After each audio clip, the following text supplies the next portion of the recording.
Doon natin.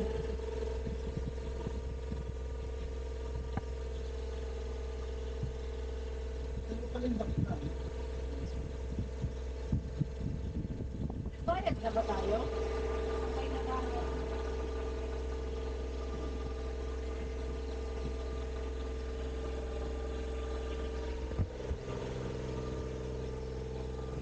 So nga pala mga kapaps, mga ka-rider, hindi kami nakasakay dun sa Atimonan Port dahil sa maraming sasakay, maraming pila ng mga sasakyan. So hindi namin masasakay yung mga motor namin sa Roro. So ang ginawa namin, tinanong namin kung anong oras makakaalis yung Roro na dapat sakyan namin. Ang mangyayari, malilate kami ng dating, gagabihin kami. At hapon kami makakasakay ng Roro. So, lumipat kami. Pumunta kami doon sa Salome Port. Dito sa Salome Port. Ayan, yung Salome Port. Maliit na port siya.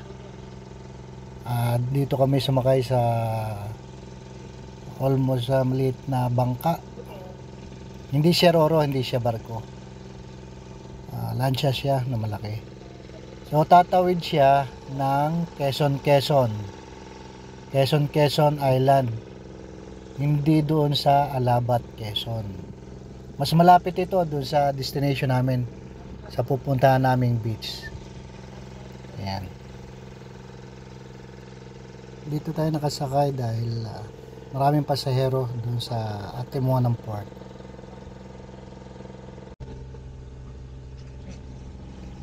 Sa nga pala mga paps, mga ka-rider, mga kabiyahero, hindi namin dinadala ang aming mga motor, hindi namin naisakay sa barko o Roro kasi dito kami nakasakay sa maliit na sasakyang pandagat, parang lansya na malaki. So kaya naiwan din doon sa Salome Port yung aming mga motor. At yung Salome Port, sakop din yan ng bayan ng Atimonan, Quezon. Ayan. At dito naman, makikita natin yung ginagawang tulay. Galing sa dito sa bayan ng Gumaka, Quezon. Yung papuntang Gumaka, Quezon.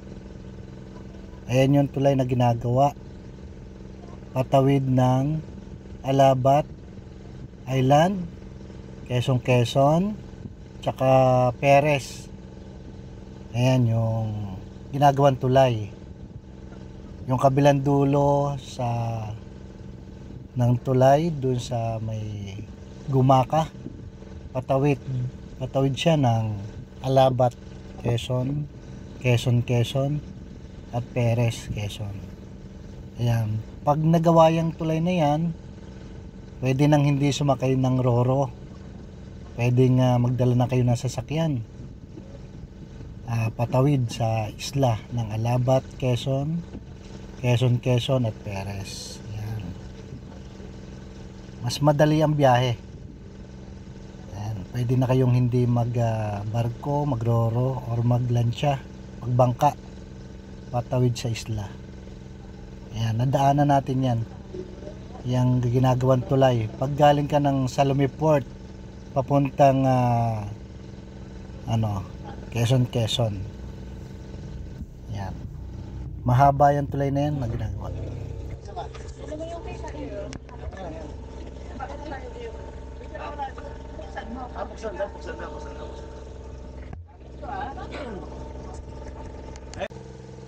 Ayan, dito na tayo sa Quezon Island. Dito tayo bababa para malapit dun sa ating destination. Ayan, preparing to bumaba ang mga pasahero. Pati tayo, bababa na tayo dito. Ayan, prepare. Okay.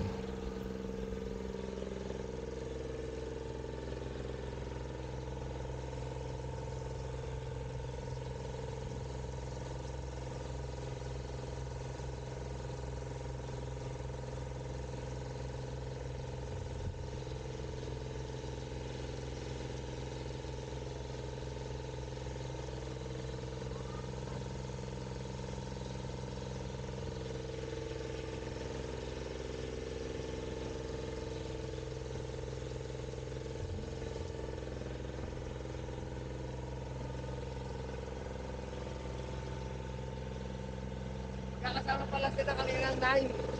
Magkakasama. Ito na, yung kalapit namin ng mga tropa. Dito na rin nakasaan.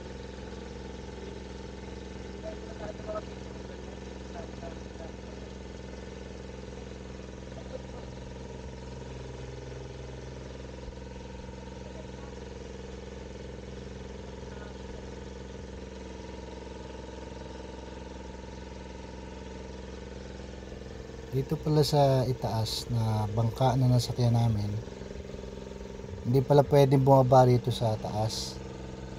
Pag bababa ka ng bangka papunta dun sa island, galing dito sa bangka, bababa ka ulit dun sa ilalim ng bangka, sa baba, para makababa ka. Wala pala rito babaan sa taas.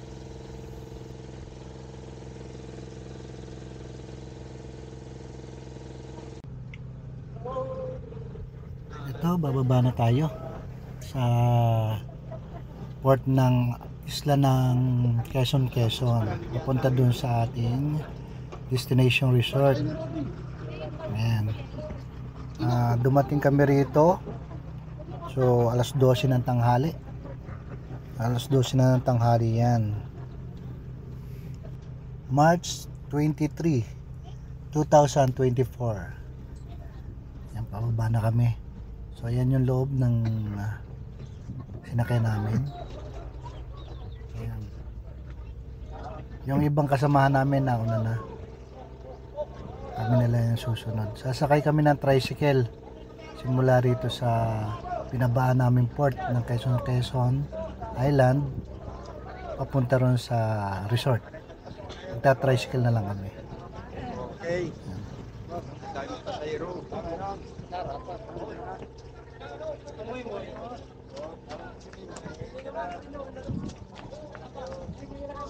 Uy, alam ba sige lang. Isa lang.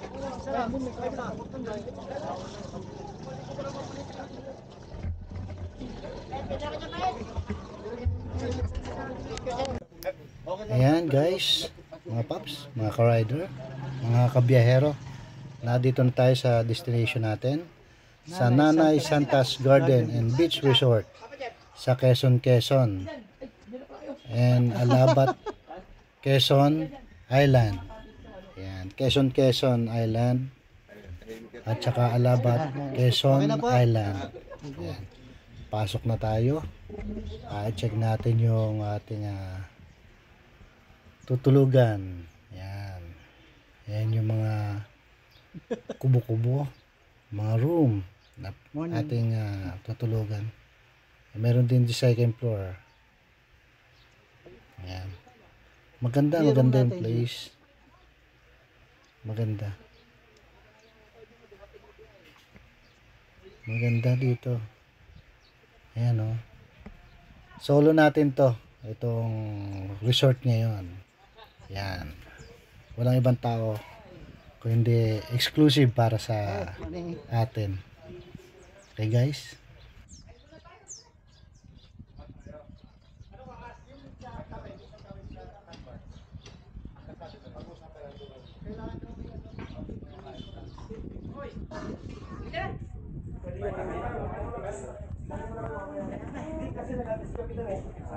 Yung kapitan nyo ng bangkod nyo, ito, tricycle driver. Gano'n? Kain na kayo? Kain na! Ay! Anong oras sasabihin ko? Basta hapon. Ba't ngayon lang kayo? Ang bagal nyo naman. Bagal yung service namin. Walang oras. Kasi anong oras tayo sabihin ko?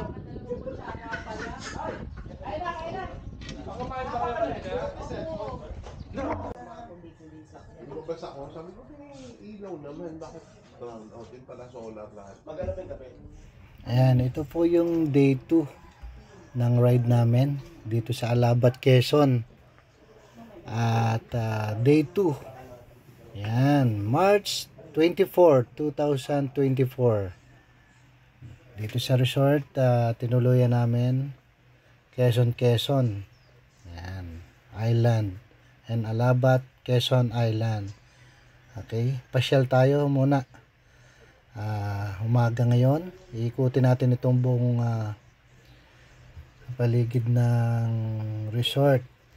na tinuluyan natin. Itong paikot. Pero mag-ano tayo, pag marami, wag lahat. Wag isang hindi. Pag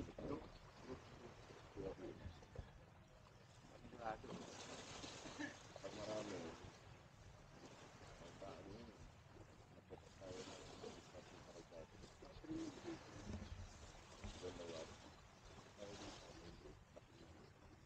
Ito, kwentuhan muna yung tropa.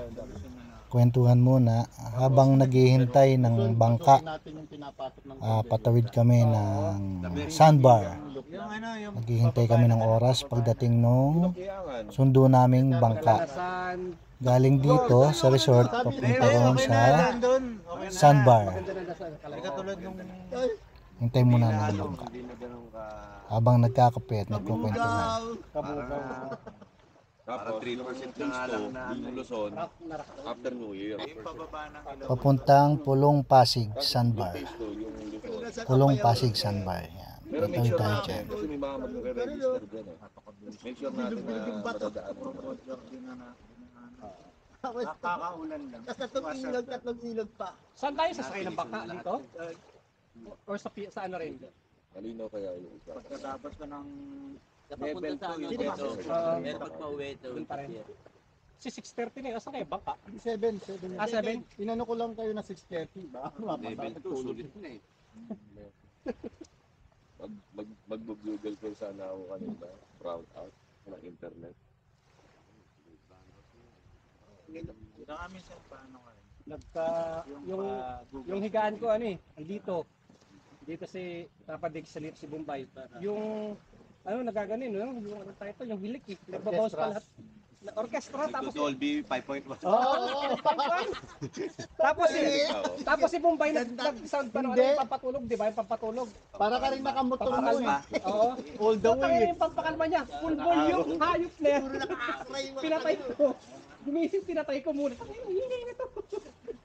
Sino mas malakas sa amin ni Bombay? Si Bombay, ang lakas ni Bombay kahit nakadapa. Parehas pa man din sila. Dire-diretso. Parang nakamotor nga lang.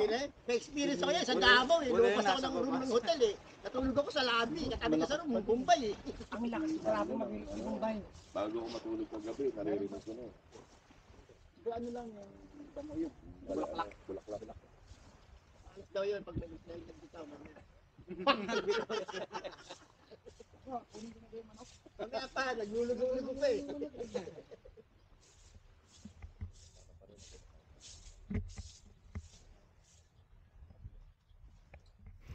Ayan. Ikutin na natin yung mga cottages nila.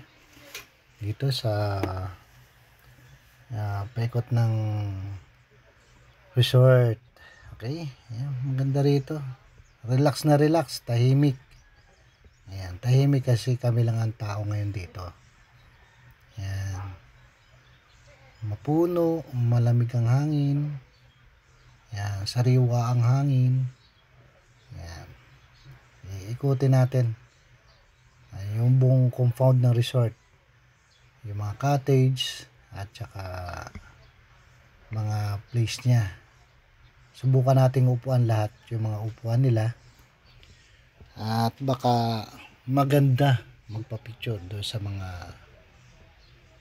upuan nila riyan. Yan. Sa mga cottages. Okay. Ikot-ikot muna tayo.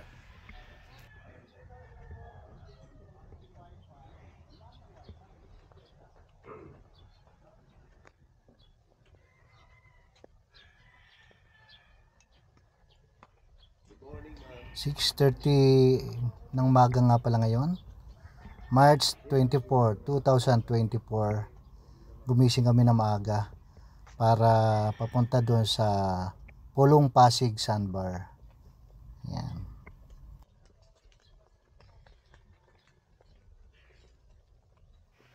Ayan yung mga cottage nila. Puro air condition yan. Puro aircon lahat cottage. Kahit kubo yan, mga aircon lahat yan sa loob. Yan. Diyan kami tulog doon sa isang kubo. Ang ganda ng place nila. Yan. Try natin ditong maupo At mukhang maganda magpa-picture. Ayan.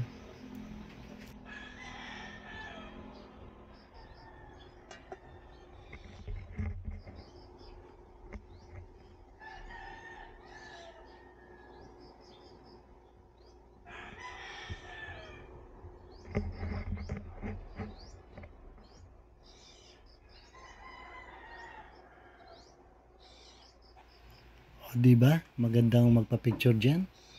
Mga posing, di ba? Ayan. Tsaka kinig na kinig mo riyan yung tilap ng mga manok sa paligid. Bukid na bukid. Di ba? Islang isla. Fresh ang hangin.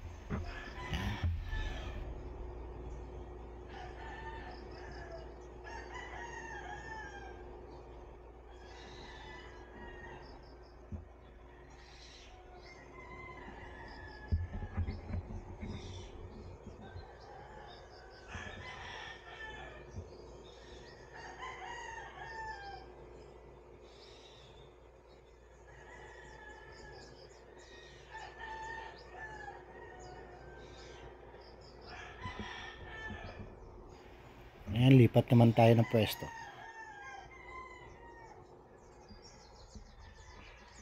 Ayan, dito naman tayo maupo. Subukan naman natin dito. Ayan, nakaharap sa araw pa. Oh, sarap maupo. Oh, hamog na. Mahamog yung upuan natin. Basa pa ng hamog kasi maga. Mahamog pa yung paligid.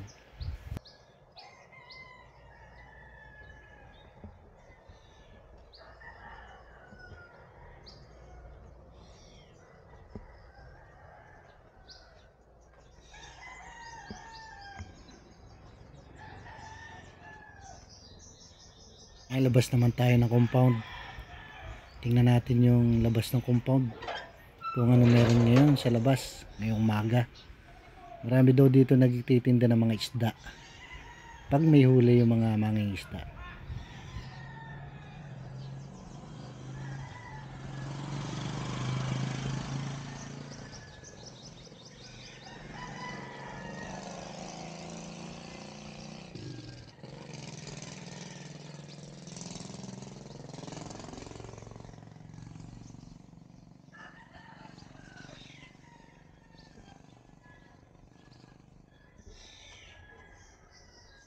Magkano kilo?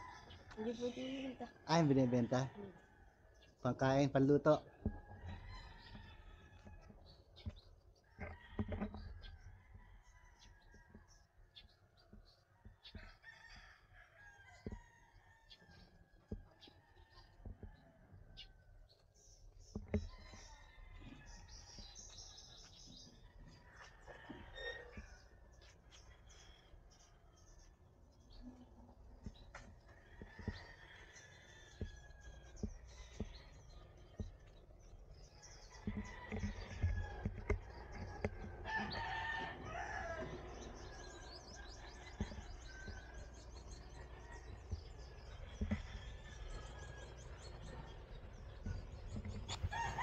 O ayan, may swing pa, di ba? Masarap mo po, may swing. Okay, may hamog pa. Malamig ang hangin. Pumasok na tayo ng compound kasi walang nagtitinda ng isda yata ngayon. At puro pang pansarili, pang kain lang nila yung mga nahuli ngayon na mga isda.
Oh, yan. Gandang pa-picture pa rito sa pwesto na to.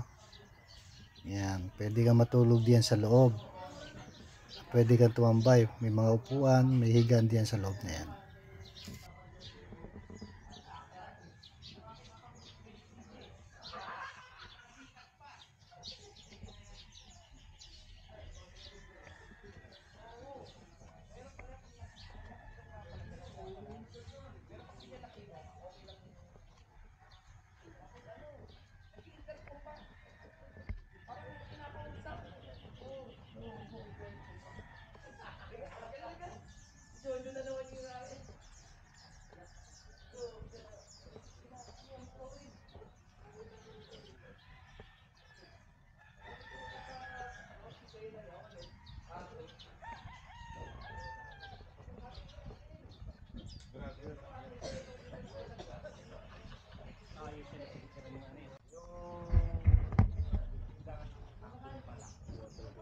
Ayun, laki ng isda, oh.